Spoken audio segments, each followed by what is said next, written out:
সেই জাহান্নাম যে জাহান্নামে 19 জন কঠিন মনের ফেরেশতা আছে, তারা দায়িত্বশীল ফেরেশতা, তাদের আন্ডারে আর অনেক ফেরেশতা থাকতে পারে। আলাইহা তিসআতা আশার, সেখানে 19 জন শক্তিশালী ফেরেশতা আছেন। মালাইকাতুন গিলাযুন শিদাদ, তাদের অন্তরটা খুব কঠিন। আযাব দেওয়ার সময় যাররা পরিমাণ তারা মায়া দয়া করবে না।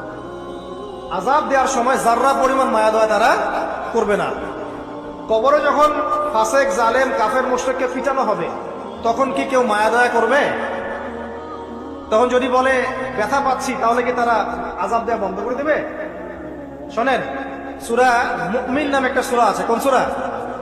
সূরা মুমিনের মধ্যে ফেরাউনের একটা ঘটনা আছে। সেই ঘটনা একটা অ্যামেজিং আয়াত আছে, অ্যামেজিং একটা। আল্লাহ পাক বলছেন যে ফেরাউন এবং তার দলবলকে প্রত্যেক দিন সকালে এবং সন্ধ্যায় 2 বেলা করে জাহান্নামের আগুন যেখানে তারা থাকবে ওইটা উপস্থাপন করা হয়। তারা বুঝতে পারছেন না? ফেরাউন এবং তার দলবলকে প্রত্যেক দিন সকাল সন্ধ্যা জাহান্নামের চিরস্থায়ী আবাস কোনটা হবে এটা উপস্থাপন করে দেখানো হয়। তো এই যে বিষয়, আল্লাহ পাক বলছেন যে তুমি নিজে জাহান্নামের আগুন থেকে বাঁচো, তোমার পরিবার বর্গকে বাঁচাও। কোন জাহান্নাম? যেখানে কঠিন মনে ফেরেশতা আছে। এখন আমরা আগে দেখব কোরআন থেকে যে এখানে এরকম পরিবার কোথায়, যে পরিবারগুলো জান্নাতের টুকটা। কয়েকটা করে দেখাচ্ছি।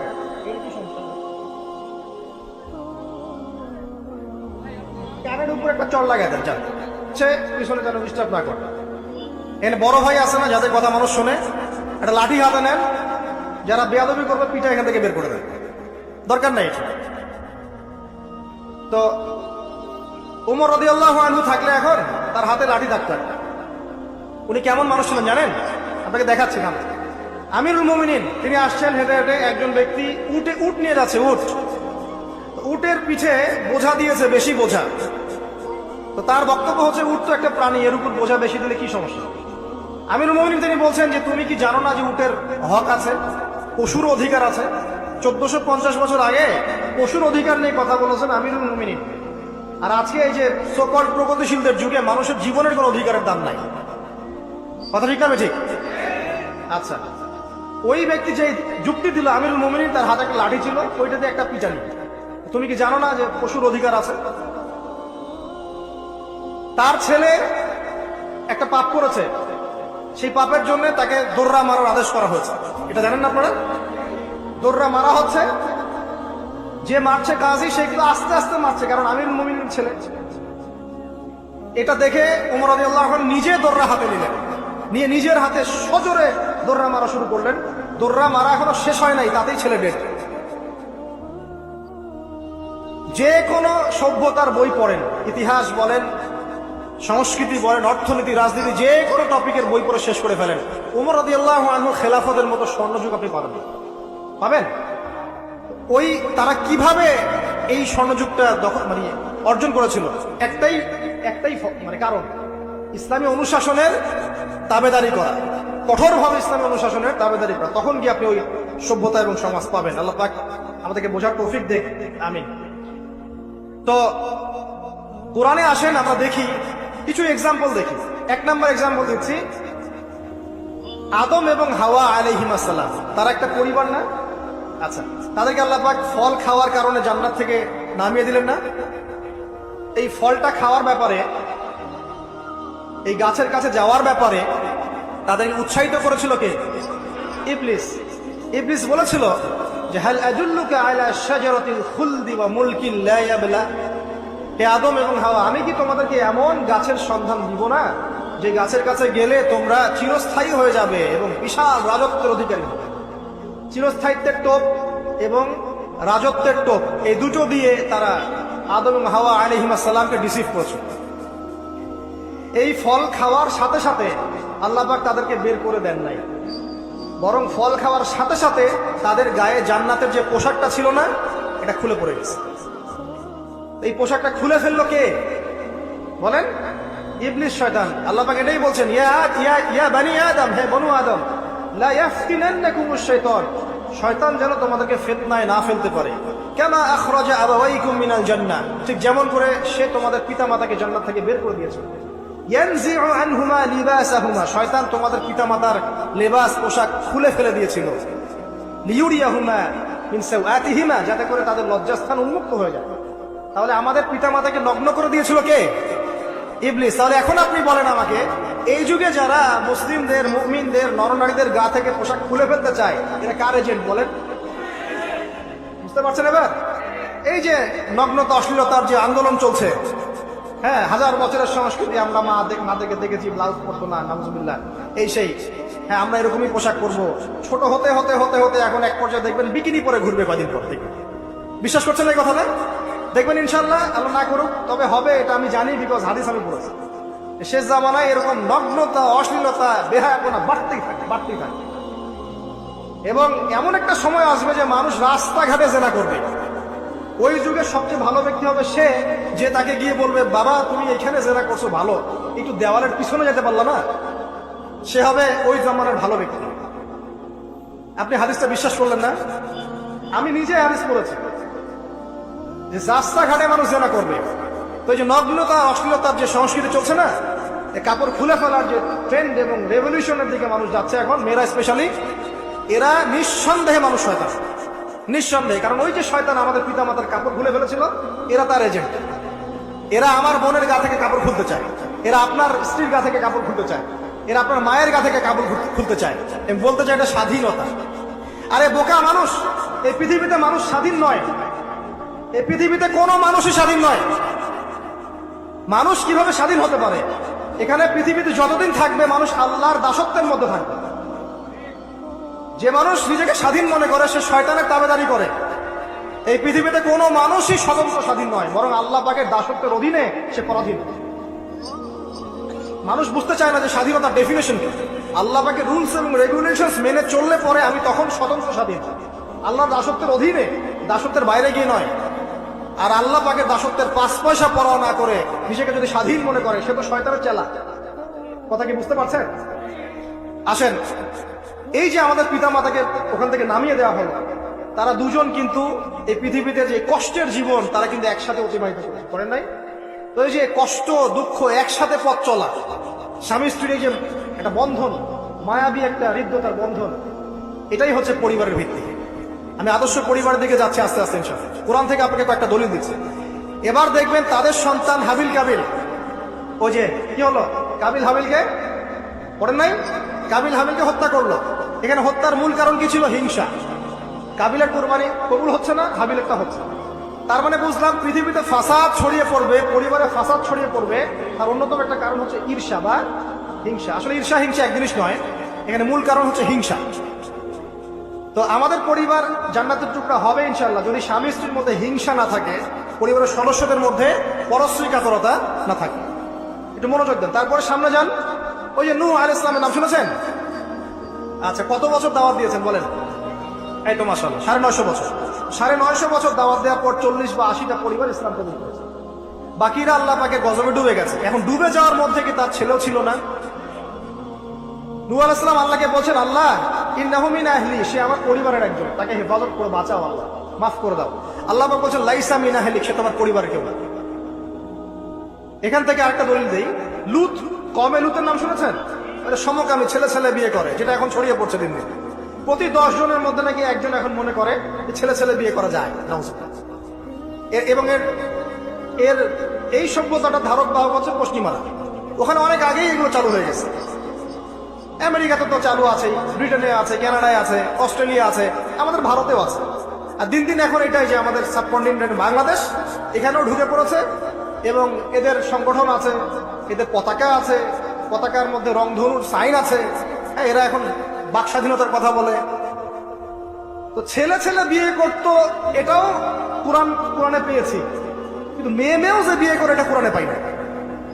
এখন দেখছি মেয়ে মেয়েও বিয়ে করে। কথা কি বিশ্বাস করছেন না? মেয়ে মেয়ে পর্যন্ত বিয়ে করে। তারপরে আরো দেখেছি ইদানিং যে লিভ টুগেদার চলছে বাংলাদেশে। এখন বিয়ের দরকার নেই, একসাথে থাকবেন, বিয়ের দরকার নেই, মানে আপনি একদম বান্ধবী একসাথে চলবেন স্বামী স্ত্রীর মতো, এটা লিভ টুগেদার। বলবে যে উন্নত সভ্যতারা এগিয়ে গেছে, আমরা পিছিয়ে থাকবো কেন? শোনো, তোমরা আগাচ্ছ ঠিকই, তোমরা আগাচ্ছ কোন দিকে জানো? তোমরা আগাচ্ছ জাহান্নামের দিকে। তোমরা জাহান্নামের দিকে আগাচ্ছ, তোমরা ঠিকই আগাচ্ছ, অস্বীকার করছি না।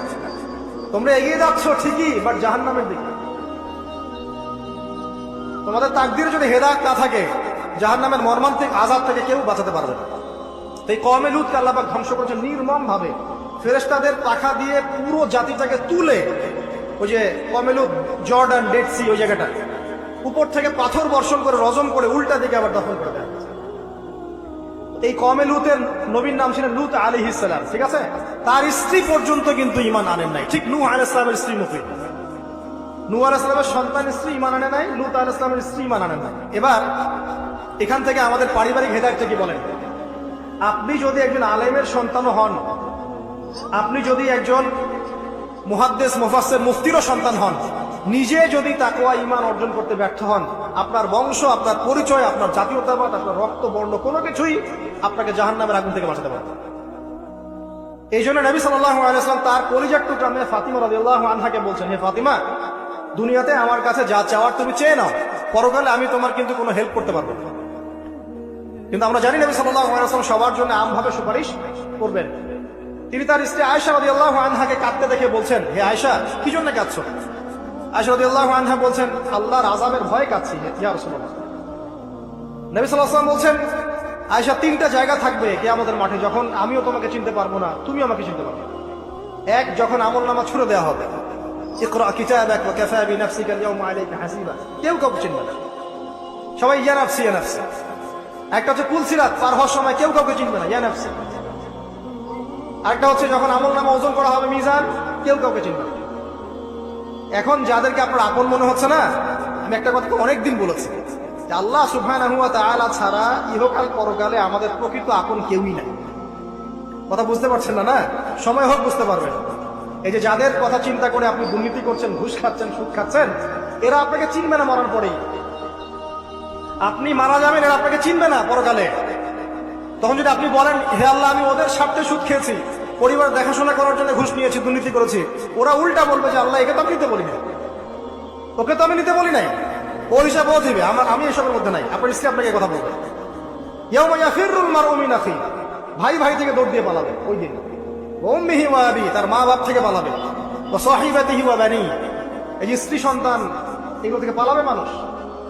লিকুল্লি ইমরিইন মিনহুম ইয়াউমাইযিন শা'নু ইউগনি, প্রত্যেক সত্তা সেদিন নিজেকে নিয়ে ব্যস্ত থাকে। তো এখান থেকে শিক্ষা দেখেন যে পরিবার আদর্শ হবে যখন পরিবারের প্রত্যেকটা মানুষ নিজেকে নিয়ে ভাববে যে আমি কতটুকু ইমানদার হয়েছি। আমি কার সন্তান সেটা বড় কথা নয়, আমি কতটুকু ইমানদার হতে পেরেছি, কতটুকু মুত্তাকি হতে পেরেছি, আল্লাহওয়ালা হতে পারলাম, এটা মূল কথা। ফেরাউনের স্ত্রী আসিয়া, ফেরাউনের আন্ডার থেকেও সে মুমিনা হয়েছে, হয় নাই? ফেরাউন যে বড় কাফের, এর কারণে কি তার স্ত্রী শাস্তি পাবে? পাবে না। বরং আমাদের নবীজি মেরাজের রাতে গিয়ে দেখেছেন এবং গন্ধ পেয়েছেন, সুঘ্রাণ ছড়াচ্ছে একটা জায়গা থেকে। তখন জিবরাইল আলাইহিস সালামকে জিজ্ঞাসা করলেন যে এখানে এত সুন্দর ঘ্রাণ কোত্থেকে আসছে? জিবরাইল আলাইহিস সালাম বললেন, এটা হচ্ছে ফেরাউনের স্ত্রী আসিয়ার ওই ঘর যেটা আল্লাহ পাক তার জন্য জান্নাতে মানে বানিয়েছেন, ওইখান থেকে এই সুঘ্রাণ আসছে। সুবহানাল্লাহ। তার মানে এখানে আমরা শিখলাম নিজের চরকায় তেল দিতে হবে, নিজে আমাকে নামাজ পড়তে হবে, নিজেকে আমল করতে হবে, নিজেকে দিনের জন্য কিছু করতে হবে, নিজেকে পর্দা করতে হবে। পরিবারের সদস্যদের দিকে তাকানোর এখন সময়, আগে নিজে। না হলে নবী পরিবারের সদস্য হয়েও দেখেন জাহান্নামে মানুষ যাচ্ছে। এবার সামনে যাই, চলেন। ইব্রাহিম আলাইহিস সালাম নাম শুনেছেন? আচ্ছা, তার বাবা কি করতেন? বড় পুরোহিত ছিলেন। আর যেখানে শিরক সেখানেই দেখবেন ইব্রাহিম, যেখানে কুফর সেখানেই মুহাম্মদ সাল্লাল্লাহু আলাইহি ওয়াসাল্লামের জন্ম হয়, এটাই নিয়ম। তো সেখানে আল্লাহ পাক জন্ম দিলেন ইব্রাহিম আলাইহিস সালামকে, যিনি তার পিতাকে নসিহত করছেন, আব্বা তুমি কেন লিমা তা'বুদু, তুমি কেন এমন এক সত্তার ইবাদত করো, মা লা ইয়াসমাউ, যে শুনতেও পারে না, ওয়ালা ইউবসিরু, সে দেখতেও পারে না, ওয়ালা ইউগনি আনকা শাইআ, সে তোমার কোনো উপকারও করতে পারে না, ক্ষতিও করতে পারে না। ইভেন তোমার স্ট্যাচুর গায়ে একটা মাছি যদি বসে, এটাকে সে নিজে সরাতেও পারে, তার কোনো ক্ষমতা নাই। এখন তুমি কেন বাবা এর ইবাদত করছো? ইব্রাহিম আলাইহিস সালাম বলছেন। তখন তার বাবা বলছেন, আনতা রাগিবুন আন আলিহাতিনা ইয়া ইব্রাহিম, হে ইব্রাহিম, তুমি কি আমাদের এই উপাস্যদের থেকে মুখ ফিরাচ্ছ? যদি তুমি ফিরে না আসো তাহলে আমি তোমাকে বাসা থেকে বের করে দেব, তোমার মাথা পাথর দিয়ে মেরে ফাটিয়ে ফেলবো। ইব্রাহিম আলাইহিস সালাম তর্ক করলেন না, বললেন সালামুন আলাইক, আপনার উপর শান্তি বর্ষিত হোক। এই বলে তিনি বাসা থেকে বের হয়ে গেলেন। খেয়াল করে দেখেন, যুবক ছেলে ইব্রাহিম সে তার পিতাকে দাওয়াত দিল। তার পিতা একজন বড় শিরকের কারিগর, যে তার দাওয়াত কবুল করলো না। কিন্তু ইব্রাহিম আলাইহিস সালাম কিন্তু মিথ্যার সাথে সত্যের আপোষ করলেন না। তিনি প্রয়োজনে একা চলে গেলেন বাড়ি থেকে, তারপরেও আল্লাহর আনুগত্য ছাড়লেন। পরিবারের হেদায়েত এখানে নাই আছে। আরো সামনে যান, ইব্রাহিম আলাইহিস সালামের একজন স্ত্রীর নাম কি? হাজেরা। আরেকজনের নাম কি? সারা। সারা আলাইহিস সালাম থাকেন ওই যে শামে, প্যালেস্টাইন। আর হাজেরা আলাইহিস সালামকে রেখে আসা হয়েছে কোথায়? মক্কায়, এই যেখানে জামজাম কূপ তৈরি হলো। এখানে হাজেরা আলাইহিস সালামকে রেখে যাওয়ার সময় তিনি বলছেন যে আমাদেরকে এই জনমানব শূন্য জায়গায় কেন রেখে যাচ্ছেন ইব্রাহিম? ইব্রাহিম আলাইহিস সালাম বলছেন, আসলে উনি কিছু বলছেন না, চুপ করে আছেন, চুপ করে আছেন। আবার জিজ্ঞাসা করছেন, আবার চুপ করে আছেন। এবার তিনি বলছেন হাজেরা আলাইহিস সালাম যে আপনি কি আল্লাহর আদেশেই কাজ করছেন? তখন ইব্রাহিম আলাইহিস সালাম বলছেন হ্যাঁ। মাথাটা খালি নাড়লেন, হ্যাঁ নাম। তখন তার স্ত্রী বলছেন তাহলে আল্লাহ পাক আমাদেরকে ধ্বংস করবেন না ইনশাআল্লাহ। খাবার নাই, পানিও নাই, কিছুই নাই, আল্লাহর প্রতি তাওয়াক্কুলটা দেখেন। এবার দেখেন ওই স্ত্রীর গর্ভ থেকে একজন সন্তান হলো, তার নাম কি? ইসমাইল। এবার এই সন্তানকে তার বাবা বলছেন অনেক বছর পরে, ইয়া বুনাই, হে আমার সন্তান, ইন্নী আরা ফিল মানামি আন্নী আযবাহুক, আমি স্বপ্নে দেখেছি আমি তোমাকে জবাই করছি। ফানজুর মাযা তারা, তুমি একটু তোমার রায়টা জানাও, তোমার কি মতামত? ওই তাওয়াক্কুলকারিনী নারীর গর্ভ থেকে জন্ম নেওয়া এই ইসমাইল তিনি বলছেন, ইয়া আবাতি, হে আমার বাবা, ইফআল মা তুমার, আপনি তাই করেন যা আল্লাহ আপনাকে আদেশ করেছেন।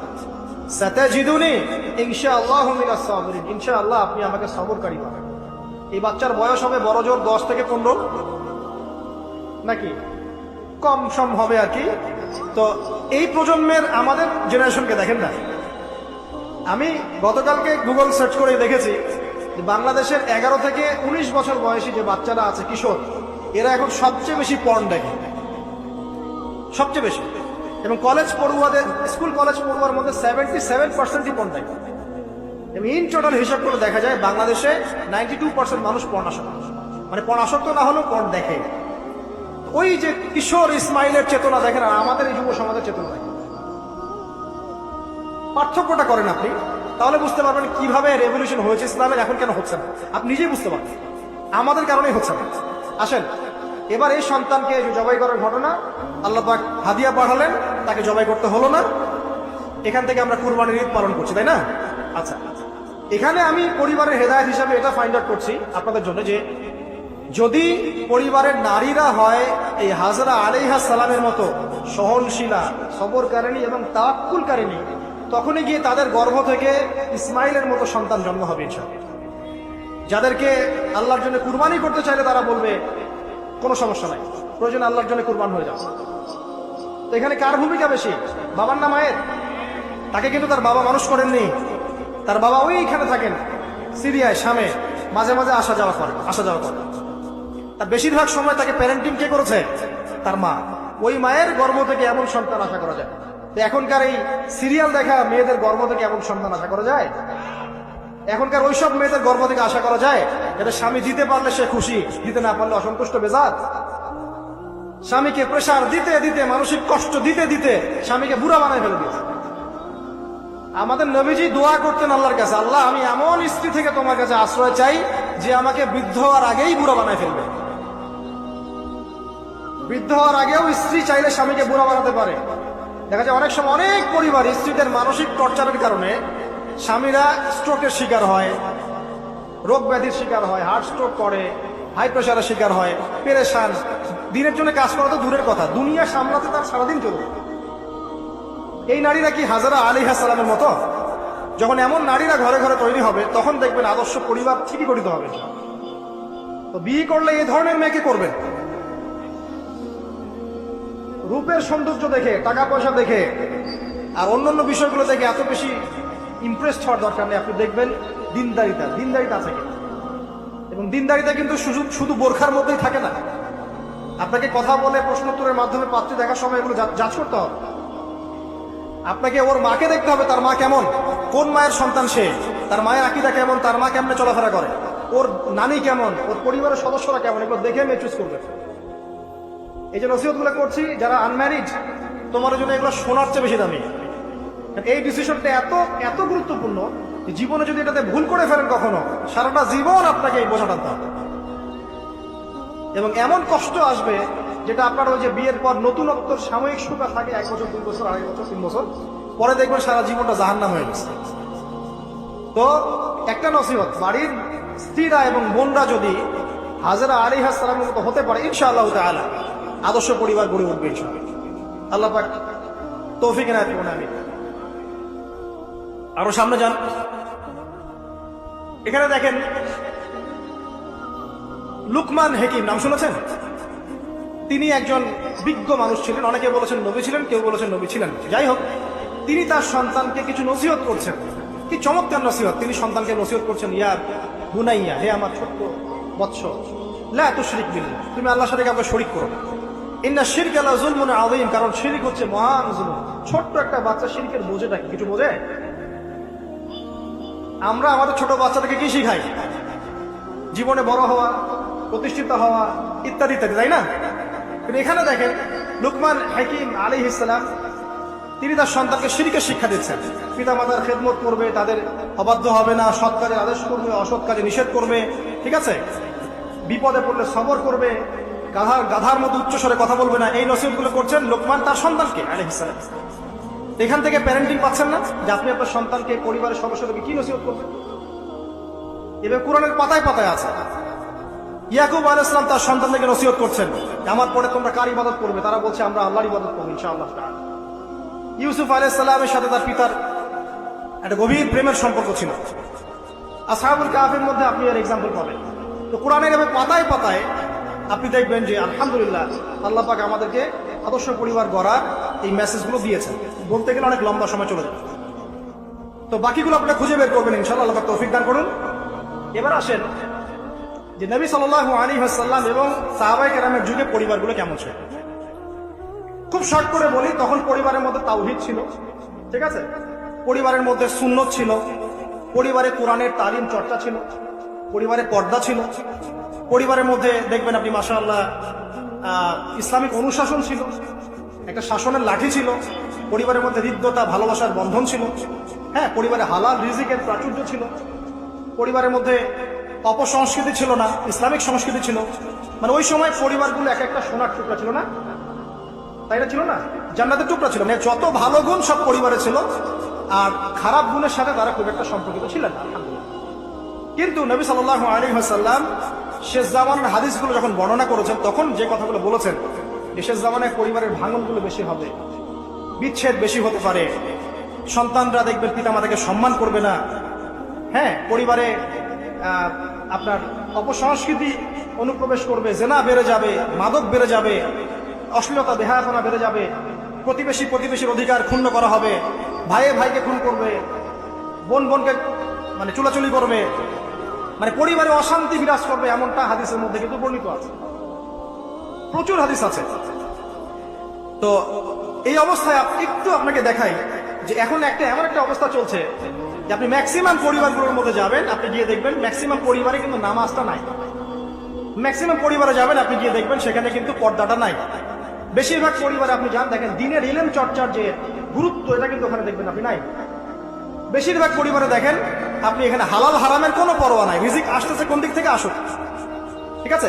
বেশিরভাগ পরিবারে দেখবেন স্বামী স্ত্রীর মধ্যে খুব একটা হৃদ্যতা, ভালোবাসার বন্ধন পাওয়া যাচ্ছে না। প্যারেন্টিংস গুলো ঠিক নাই, খাবারের উৎসগুলো ঠিক নাই, অপসংস্কৃতি আছে পরিবারে। এখন মাদক ঢুকে গেছে, জেনা ঢুকে গেছে, পর্ন ঢুকে গেছে, ঠিক আছে? এই ডিভাইসের এডিকশন ঢুকে গেছে। মানে অন্তর্নিহিত সম্পর্কগুলো, যে হৃদ্যতা ভালোবাসার সম্পর্কগুলো ছিল এবং ইসলামিক নীতি নৈতিকতাগুলো ছিল, এখন এগুলো কিন্তু দিন দিন পরিবার থেকে কমে যাচ্ছে। এতে করে পরিবারে ডিভোর্স বাড়ছে। যেমন প্রতি 1 ঘন্টায় ঢাকায় একটা করে ডিভোর্স, মানে প্রতি 24 ঘন্টায় 24টা ডিভোর্স ঢাকায় হয়। আমেরিকার মতো কান্ট্রিতে প্রতি 13 সেকেন্ডে একটা করে ডিভোর্স হয়, ঠিক আছে?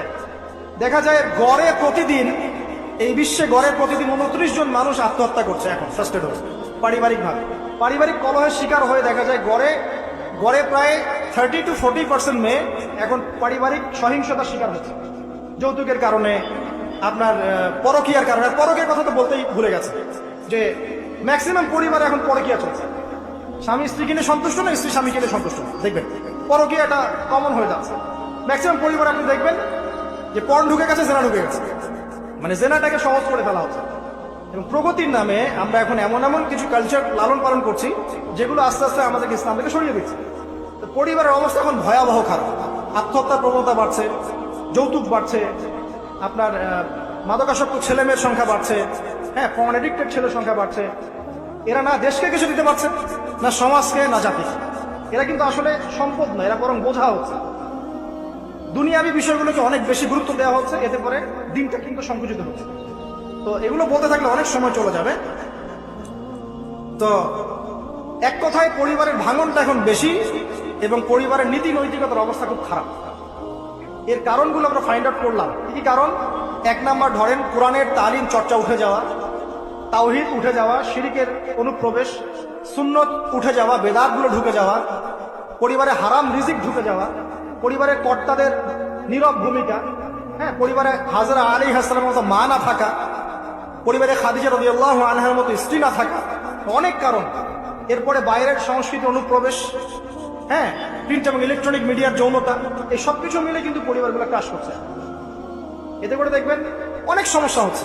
যৌতুক টৌতুক তো বললাম, সবচেয়ে বড় কথা আপোষের যে মিল মহব্বত, ওয়াজআলা বাইনাকুম মাওয়াদ্দাতা ওয়া রাহমা, এটা আস্তে আস্তে কমে যাচ্ছে। পরিবার যখন এরকম ভাঙনের শিকার হচ্ছে তখন দেখবেন সমাজের মধ্যে স্ট্যাবিলিটি নষ্ট হচ্ছে এবং এই সমাজগুলো দিয়ে আপনি কখনো আদর্শ রাষ্ট্র কায়েম করতে পারবেন।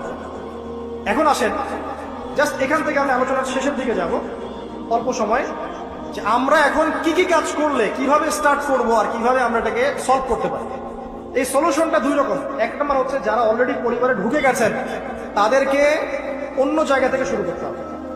মানে যারা অলরেডি পরিবারে ঢুকে গেছেন আপনাদেরকে তওবা করে ফিরে এসে আবার শুরু করতে হবে। আর যারা পরিবারে এখনো ঢোকেন নাই, আপনারা এখনো সৌভাগ্যবান। এখন থেকে যদি আপনারা এই নসিহতগুলো মেনে চলতে পারেন, ইনশাল্লাহ আপনার পরিবারটা 8-10টা পরিবারের মতো হবে না। প্রথমে বলি তাদের কথা যারা পরিবারে ঢুকে গেছি আমরা, তাদের কাজ কি? তাদের প্রথম কাজ হচ্ছে ঠান্ডা মাথায় বিশ্বের পরিস্থিতি, সমাজ দেশের পরিস্থিতিগুলো নিয়ে চিন্তা করা, ঠান্ডা মাথায় যে হচ্ছেটা কি আসলে। যখন দেখবো যে না আসলে ভালো কিছু হচ্ছে না, খারাপ হচ্ছে, তখন আপনার ভুলটা কোথায় সেটা আপনাকে ফাইন্ড আউট করতে হবে। আপনার ভুলটা কোথায় ছিল? আপনি এমন কাউকে বিয়ে করেছেন যে ফ্যামিলিস্ট, আপনি এমন একটা পরিবার গঠন করেছেন যেখানে আপনি কোরআনটা চালু করতে পারেন নাই, সবাই নামাজ পড়ছে না, সবাই পর্দা করছে না, হ্যাঁ, নিয়মিত তালিম হচ্ছে না। এখন আপনার কাজ কি? আগে তওবা করে ফিরে আসেন। ফিরে এসে আপনি জ্ঞান চর্চা শুরু করেন। আপনি যে রোল মডেল হয়ে দেখান, জ্ঞান চর্চা করে, আমল করে, পর্দা করে, ইসলামের জন্য কিছু করে একটা রোল মডেল স্থাপন করে দেখান, দেখিয়ে পরিবারকে আহ্বান করেন যে তোমরাও এদিকে আসো। এবং আপনার যত ক্ষমতা আল্লাহ পাক দিয়েছেন পরিবারে, অর্থনৈতিক ক্ষমতা বা স্বামী হিসেবে ক্ষমতা, বাবা হিসেবে ক্ষমতা, এটা আপনি পরিবারে প্রয়োগ করেন। প্রয়োগ করে পরিবারটাকে লাইনে আনার চেষ্টা করেন। এরপরে চেষ্টা করতে করতে করতে করতে যদি কোনো কাজই না হয় শেষ পর্যন্ত, অ্যাটলিস্ট আপনি আপনার দায়িত্ব পালন করেছেন। এখন তাদের ভার আল্লাহর হাতে ছেড়ে দেন, আপনি আপনার কবরে ফিরে ব্যাস। যার যার হক তাকে তাকে দিয়ে দেন, নিজের হকটা আল্লাহর কাছে চেয়ে নেন। আর দ্বিতীয় হচ্ছে তারা যাদের পরিবার এখনো শুরু হয়নি, আপনারা কিভাবে স্টার্ট করবেন? প্রথমে বলবো জ্ঞান চর্চা এখনই করে নেন, জ্ঞান অর্জনটা এখনই করে নেন। পরিবার গঠন হয়ে গেলে অনেক রেসপন্সিবিলিটি আসবে, তখন ডিফিকাল্ট। তো জেনারেল লাইনে পড়া, ইসলামিক পড়া একটা ব্যালেন্স করেন। আমি বলছি না জেনারেল পড়া ছেড়ে দেন, আমি এটা কখনো বলি নাই। ওটা পড়াশোনা করেন, ইসলামিক পড়াশোনাগুলো করেন, একটা ব্যালেন্স করেন। পরে আপনি 5 ওয়াক্ত নামাজ শুরু করেন, আল্লাহ রাস্তায় সময় লাগান, কোরআন তেলাওয়াত করেন, আলেম ওলামার সোহবতে যান, হ্যাঁ, আত্মশুদ্ধিমূলক কাজ করেন, সমাজ কল্যাণমূলক কাজ করেন। পাশাপাশি আরো বলবো যে দিনই কাজে ব্যস্ত থাকেন, ভালো কাজে ব্যস্ত থাকেন। এভাবে নিজের ভিতরটাকে পরিশুদ্ধ করে নেন। এরপর আপনি একটা হালাল রিজিকের চেষ্টা করেন।